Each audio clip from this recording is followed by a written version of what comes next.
So finally now we have come to position जहां पर हम जेमिनी में प्रेडिक्शन देने की तैयारी कर सकते हैं।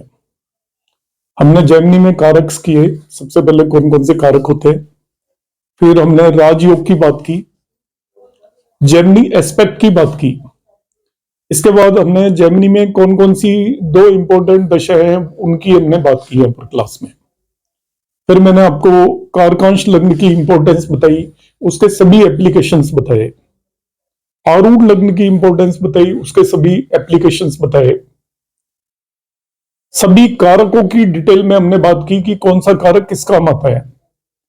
अब हम एक उस स्टेज पर आ गए हैं कि हम प्रेडिक्शन की बात कर सकते हैं कि हमें यदि प्रेडिक्ट करना है तो किस तरीके से करना है। हालांकि अभी मैं कारकों के बारे में बीच में और एक दो क्लासेस लूंगा, और उससे पहले प्रेडिक्शन के लिए तैयारी है। आप इनके जो भी आपने नोटबुक बनाई है उसमें नोट्स बनाइए, हमें किन किन चीजों की जरूरत होगी, उसके बाद हम प्रेडिक्शन पर आएंगे और मैं आपको यहाँ पर चार्ट लगाकर उसमें बताऊंगा कि किस तरीके से हमें प्रेडिक्ट करना है। तो जब भी आपको कोई भी प्रेडिक्शन देनी है तो हमें सबसे पहले तैयारी करनी पड़ेगी एक पेज पर कुंडली लेकर, और उस तैयारी में हमें क्या क्या नोट करना है। प्रेडिक्शन टेक्निक के लिए आपको ये लिस्ट बनानी है, डेटा आपको तैयार करना पड़ेगा। सबसे पहले किसी भी चीज की आपको प्रेडिक्शन देनी है, पूरी कुंडली को एनालाइज करना है। हमारे पास नेटिव ने कुछ भी नहीं बताया है और हमें उसकी ओवरऑल प्रेडिक्शन देनी है करंट टाइम पर। एक तो यह है कि वो एक पर्टिकुलर प्रॉब्लम लेकर आता है कि मैरिज कब होगी, जॉब कब लगेगा, या और कोई प्रॉब्लम लेकर आता है, तब उसको एनालाइज करने का तरीका अलग होगा।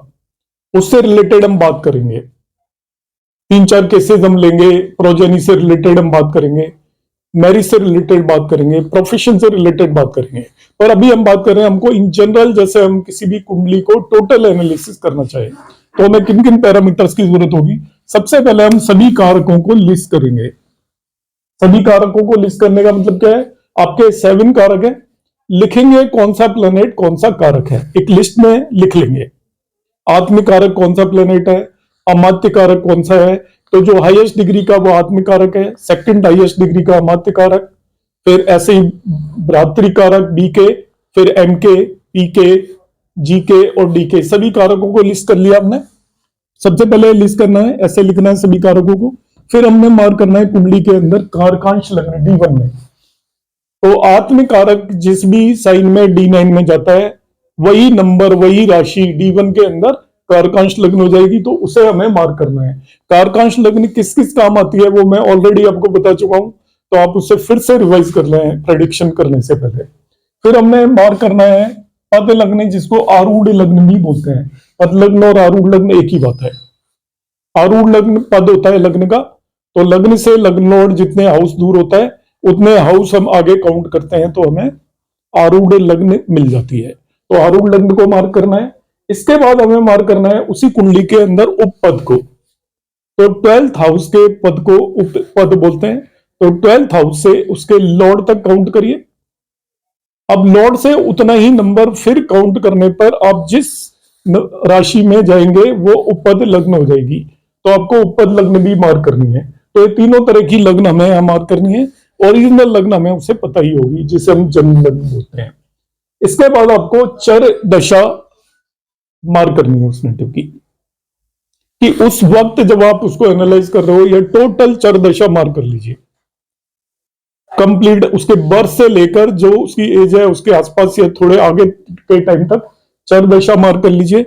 चर दशा मोबाइल ऐप में अवेलेबल होती है एक्सक्यूज मी, या मैंने आपको कैलकुलेट करना बताया है, तो इनिशियली आप कैलकुलेट करके रखिए और उसको मोबाइल से आप एक बार टैली कर सकते हैं, क्योंकि चर दशाएं मोबाइल ऐप में करेक्ट नहीं होती। विंशोत्तरी दशाएं करेक्ट होती हैं करीब करीब, पर चर दशाएं हमेशा करेक्ट नहीं होती। तो आप चर दशा उसकी नोट करेंगे। इसके बाद हम करेंगे नोट डाउन सब पीरियड, मतलब चर दशाओं के अंदर के सब पीरियड अंतर दशाओं को नोट करेंगे।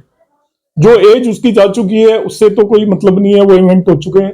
आगे के पीरियड में यदि हमें कुछ प्रेडिक्शन दे रहे हैं तो जो भी दशा है उसकी अंतर दशाओं को हम सब पीरियड कहेंगे, उन्हें भी मार्क कर लेना है। और सबसे लास्ट में मार्क करना है note down number of house to which dasha belongs. Current में जिस भी राशि की दशा है उसका हाउस नंबर मार्क कर लेंगे हम। सपोज वो राशि 5वें भाव में, 5th हाउस में, तो हम हाउस नंबर हमने नोट कर लिया कि करण दशा उस राशि की है जो कि 5वें भाव में है। तो ये 7 पैरामीटर्स आपको नोट करने हैं बिफोर एनालाइजिंग द कुंडली। मतलब ये हमें जरूरत है, रॉ मटेरियल है, उसके बाद ही हम किसी भी कुंडली को एनालाइज करेंगे। तो आप इन सभी पॉइंट्स को नोट डाउन कर लें। ये 7 चीजें आपको जब भी कुंडली को एनालिसिस करना है। पहली बात ये बता देता हूं, हम प्रेडिक्ट क्यों नहीं कर पाते। पाराशरी में भी मैं कितने ही स्टूडेंट्स को जानता हूं, कितने ही लोगों को जानता हूं जो बहुत सालों से है, मगर वो प्रेडिक्ट प्रॉपर नहीं कर पाते। रीजन क्या है कि बेसिक्स को हम भुला देते हैं टाइम के साथ। हमारी कुंडली में सीधी नजर ऊंच नीच, एक्सोल्टेड प्लेनेट है, ये डेबिलिटेड है, शनि देख रहा है, मंगल देख रहा है, इस पे जाकर टिक जाती है। और जहां आपकी नजर इन चीजों पे टिकी, वहां प्रेडिक्शन नहीं दे सकते। आप केवल उसका बुरा बुरा देख लेंगे, शनि देख रहा है, मंगल देख रहा है, अच्छा आपको दिखेगा ही नहीं। प्रेडिक्ट करने के लिए आपको जो पाराशरी में है, वो मैंने आपको 6-7 वीडियो बना के दिए थे एक साथ, उन मेथड्स को यूज करें। और जेमिनी आप शुरू से मेरे से ही सीख रहे हैं, तो इस चीज का ध्यान रखें कि आपको ये स्टेप्स बिल्कुल फॉलो करने हैं। इसके बगैर आपको कोई भी कुंडली एनालाइज नहीं करनी है। आप मन में जब आपको आ जाता है कि सारी चीजें आपके दिमाग में फिट हो जाती हैं, तब आप कॉपी में मत लिखिए। मगर बगैर कोई भी नोटबुक बनाए हुए जेमिनी में आप प्रेडिक्शन बिल्कुल भी मत करना, नहीं आपकी प्रेडिक्शन रॉन्ग जाएगी या आपको आएगी ही नहीं करनी। तो सभी स्टेप्स को फॉलो करना है कि ये सारी चीजें आपको लिखनी है। अब आता है दूसरा part, method used for prediction. अब क्या मेथड हम यूज करेंगे? तो मेथड यूज करने में हम सबसे पहले क्या करेंगे, जिस भी राशि की दशा चल रही है उसको लग्न मान लेंगे। जब किसी भी भाव के अंदर जो भी राशि है उसकी दशा चलेंगे, उसको लग्न मान लेंगे। और उससे कौन कौन से भाव स्ट्रोंग है वो हम देखेंगे। वहां से लग्न मानकर, लग्न से दूसरा भाव स्ट्रोंग है, 5वां भाव स्ट्रोंग है, राशि से 7वां भाव स्ट्रोंग है उस टाइम पर। और राशि जिसकी दशा है वो उस भाव को इन्फ्लुएंस कर रही है क्या, ये हम देखेंगे। करना कैसे है वो मैं एग्जैक्टली आपको बताऊंगा कुंडली लगाकर यहां पर।